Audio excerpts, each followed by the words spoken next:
Қайырлы күн, мектебі мейірім мекені тақырыбына сіздерге жаңа идеялар мен материалдар дайындап қойдым. Видеоны соңына дейін қарап, лайк басып, каналға жазылып қойыңыз. Және де алда көрсетілетін өзіңізге керек материалдардың скриншотын жасап отырыңыздар. Содан кейін WhatsApp-қа жазып менен алсаңыз болады. Өткен жылы мектебі мейірім мекені тақырыбына осындай видео жасаған болатынмын. Оны да Айсәуле Сайлау каналынан көре аласыз.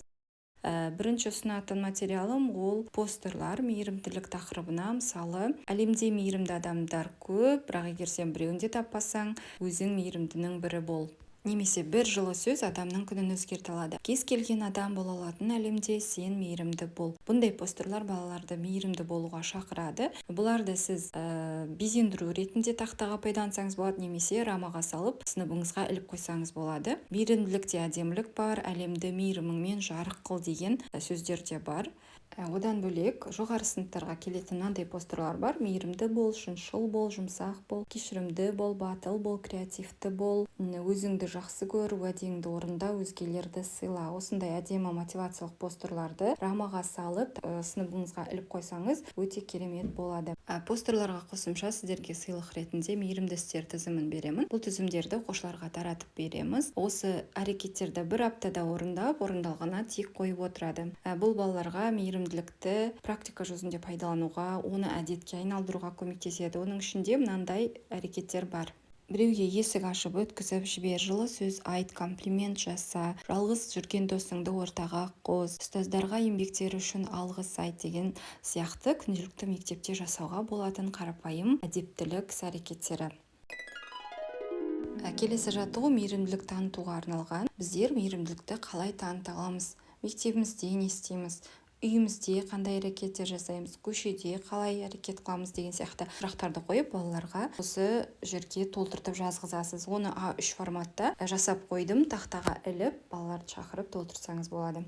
Келесі идея ол мейірімділік тастары, kindness rocks. Бұл осындай бір көлемдегі кішігірім сәл үлкендеу тастарды алып, балаларға таратып бересіз. Олар фломастермен, краскамен, акварельмен немесе суреттер салады, жылы сөздер жазады және бір-біріне сыйлайды. Қасындағы отырған сыныптасыңа сыйла деп немесе. Яғни бұл практика жүзінде бір-біріне сыйлық жасау, жақсылық жасау, әдемілікпен бөлісу деген мағынада пайдалансаңыз болады. Біздің сыныпта біз А3 форматта жасалған бұл постерді тақтаның жанына іліп қойсаңыз болады. Біздің сыныпта біз мейірімдіміз, шыншылмыз, ұқыптымыз, сыпайымыз, оқуға құштармыз. Электронды нұсқада алу үшін скриншотын жасап, маған WhatsApp-қа жаза қойыңыз. Маған тағы да өте ұнаған бір идея, ол 100 мейірімді іс. Байқасаңыз, бұл іс-әрекеттерді мейірімділікті біз тек қана бір сынып сағатына немесе бір аптаға сыйғызып қана қоймай, жыл бойы жасап отыруымыз керек. Мақсаты да сол, балаларды бір-біріне деген жақсы қарым-қатынас құруға, бір-біріне мейірімді болуға, буллингке қарсы буллинг дей бермей, керісінше осындай жақсы нәрселерді айтып, жақсы нәрсе үйрету арқылы біз сол буллингтің алдын ала аламыз. Мына жерде 100 мейірімді іс А3 форматта жасалған, тақтаға сыныпқа іліп қоясыз. Одан кейін жыл бойы немесе бір ай ішінде, бір тоқсанның ішінде балалар өздері қандай жақсылық жасады, сол туралы айтып келеді. Бұл біздің копилкамыз дейсіз да. Біз осы жерге жақсы ісімізді жинаймыз. Балалар бөліседі, апай, мен бүгін мынандай жақсылық жасадым, мен бүгін мұғалімге алғыс айттым, немесе сыныптасыма көмектестім, болмаса асханаға барғанда мынандай істер жасадым деп өздерінің жақсы іс-әрекеттерін айтады. Сол арқылы сіз ол оқушыға жұлдызды бояй ғой деп рұқсат етесіз. Әр кім өз қалаған түсінде бояйды, сонда бізде жарқыраған мейірімді істер тақтасы шығады соңында. Бұл өте жақсы бір мотивациялық идеяда балаға жақсылық жасауға шақыруға.